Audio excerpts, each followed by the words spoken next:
ma olen oodanud. Kui ma ütlen, et olen oodanud, siis ma mõtlen, et olen oodanud seda hetke sellest ajast peale, kui nägin teadet, et Daily Wire võtab selle uue treileriga radikaalse islami ette. Ma olin nagu, ole nüüd, lihtsalt anna see mulle.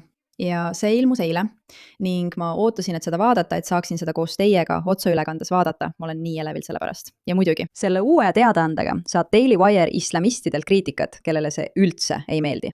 Nutke nüüd, kahju küll, et neil nii halvasti läheb. Muidugi üritavad nad teeselda, et mingit sissetungi tegelikult ei toimu ja me kõik teame tõde. Minge seenele, kui teid kurvaks teeb, et inimesed teevad häid filme nende hullude asjade kohta, mida te teete. See on teie probleem, mitte minu oma.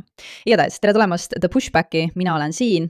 Okei, teie pole tere tulnud. Kas olete valmis selleks? Teie olete tere tulnud, te pole selleks valmis, mina pole selleks valmis, ma olen nii elevil. Teeme ära. Teie riik on põlastusväärne. Meie, kes armastame ja teenime Allahi, võitlesime ameeriklaste ja sionistide vastu sekularismi nuhtluse ja uskmatute maade vastu.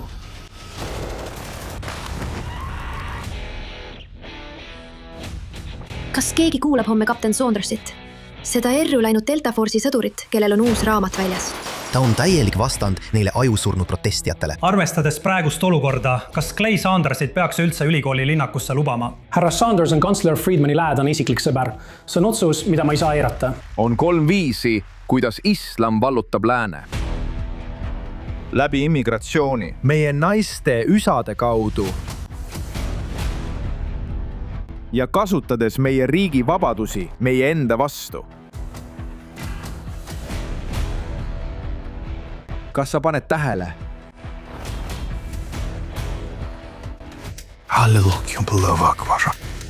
Kuula hoolikalt. Suur saatan Ameerika langed, teie.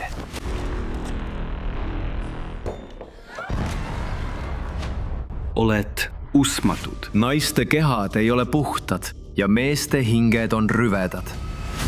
Mis teeb nad nii ohtlikuks? Nende eesmärgid ei ole selles elu, vaid järgmises.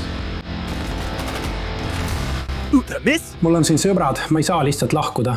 Kuula mind. Seaduse järgi me ei saa joosta ega peitu pugeda selle eest, mis tulemas on. Me peame võitlema. Mind premeeritakse järgmises elus 10 000 korda. Kui sa sured, oled sa mitte keegi. Ainult 1 viis teada saada. See ongi ameerikalik viis.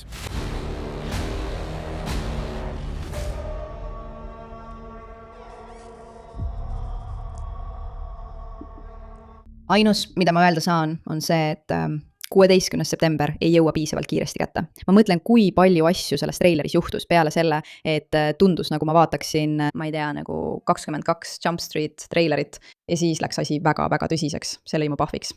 Peale selle, et nad räägivad 3 viisist, kuidas islamism püüab Ameerikat kontrollida ja üle võtta, mis oli täiesti täppi, räägivad nad ka sellest, mis teeb selle nii ohtlikuks. Tõsiasi, et need inimesed ei otsi siin maailmas midagi, nad lihtsalt ootavad järgmist maailma, mis teebki neist kuugelukku. Igatahes kutid, ma olen selle filmi pärast nii uskumatult elevil. Ja kui sa oled ikka veel üks neist idiootidest, kes usub midagi sellist, nagu Mehdi Hassan siin ütleb, eks?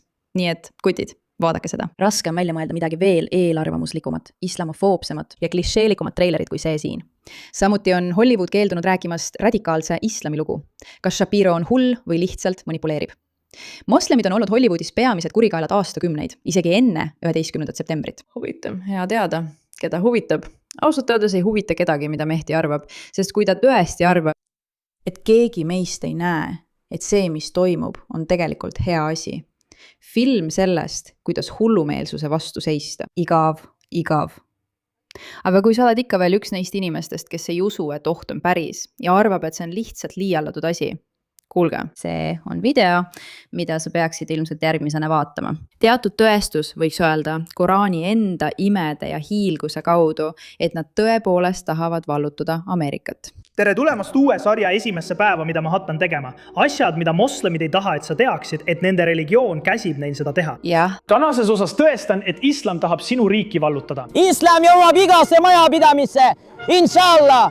kogu maailm on moslemi usku. Teada selle, et moslemid ise seda otse välja ütlevad, seisneb islami invasiooni mõistmise võti Muhammadi Medina vallutamises. See toimus 3 erinevas etapis ja kui sa neist etappidest aru saad, näed sa sama asja täna enda ümber maailmas toimumas. Jah, te näete seda, kutid. Kas olete valmis midagi õppima? Esimene etapp, pagulane. Kui Muhammad ja tema järgijad seisid Mekkas silmitsi tagakiusamisega, sai ta kutse ühelt Medina juhilt, kes polnud moslem, et tulla ja elada Medinas pagulastena. Nii et Muhammad loomulikult nõustus ja kolis paljud moslemid Medinasse.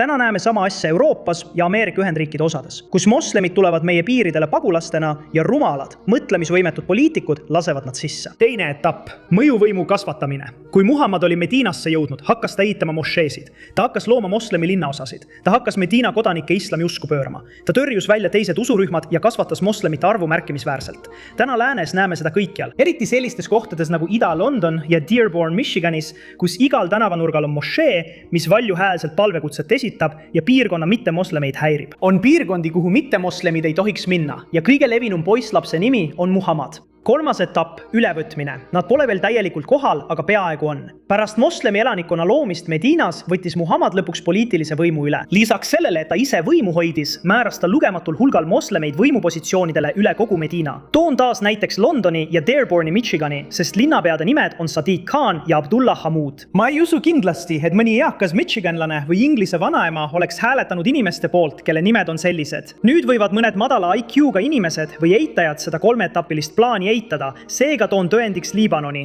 Paljud inimesed ei tea, et Liibanon oli kunagi valdavalt maroniitlik kristlik riik, kuid tänu massilisele migratsioonile Palestiina põgenikest, kellel on igas peres tohutult palju lapsi, on see nüüd moslemite juhitud riik, mida juhib Hezbollah, terroriorganisatsioon. Nüüd lubage mul teilt midagi küsida. Ameeriklasena näen, et sellistes kohtades nagu Dearborn, Michigan sünnitavad moslemi pered tohutult palju lapsi. Mida siis minu riik teeb, et võidelda selle ilmse vandenõuga meie maa vallutamiseks demograafiliste muutuste kaudu? Ma ütlen teile, meil aborditakse igal aastal 1,1 miljonit beebit. Me peame midagi ette võtma. Muidu meist saab nagu Liibanon ja enne seda Medina. Ja see on hämmastav, kui mõistad, et põhjus, miks nad ei taha, et sa ajalugu teaksid, on see, et kui sa lihtsalt loed ajalugu, siis näed, et see on plaan. See on midagi, mida nad on teinud ikka ja jälle. Ja mida sinu valitsus teeb? Ei, sinu valitsus ei tee eriti midagi. Ja sellepärast ongi olemas teatud organisatsioonid nagu suured meediaettevõtted, kes ise püüavad teha asju, et võidelda Mehdisuguste häälte vastu, kes ütlevad umbes nii, te olete lihtsalt kitsarinnalised. Ei, teie olete sissetungijad. Teie olete probleem. Meie pole tegelikult probleem. Meie peame lihtsalt lõpetama teie probleemiks tegemise. Me peame lõpetama nende poolt hääletamise, kes arvavad, et olete normaalsed. Me peame lõpetama nende inimeste ja meediakanalite kuulamise, kes lasevad teil kõlada, nagu oleksite mõõdukad. Ja see ei hakka toimima. Ja sellised filmid, nagu see filmid, mis räägivad nendest probleemidest nii, nagu need on, ja tuletavad meile meelde, et me peame vastu võitlema ning meeles pidama, mida nad tegelikult plaanivad ja mida nad päriselt üritavad teha. Ja see pole lihtsalt mingi juhuslik väike äärmuslaste nišigrupp, vaid pigem see, kuidas need inimesed tegutsevad. Sellised filmid on olulised. Ja see ongi taaskord probleem selliste üksustega nagu Hollywood, kes selle asemel, et propageerida ideid, mis aitaksid ühiskonda päästa, tahavad hoopis levitada mõtteid nagu meie laste sandistamine. Igatahes, aitäh, et sellele teemale tähelepanu pöörasite.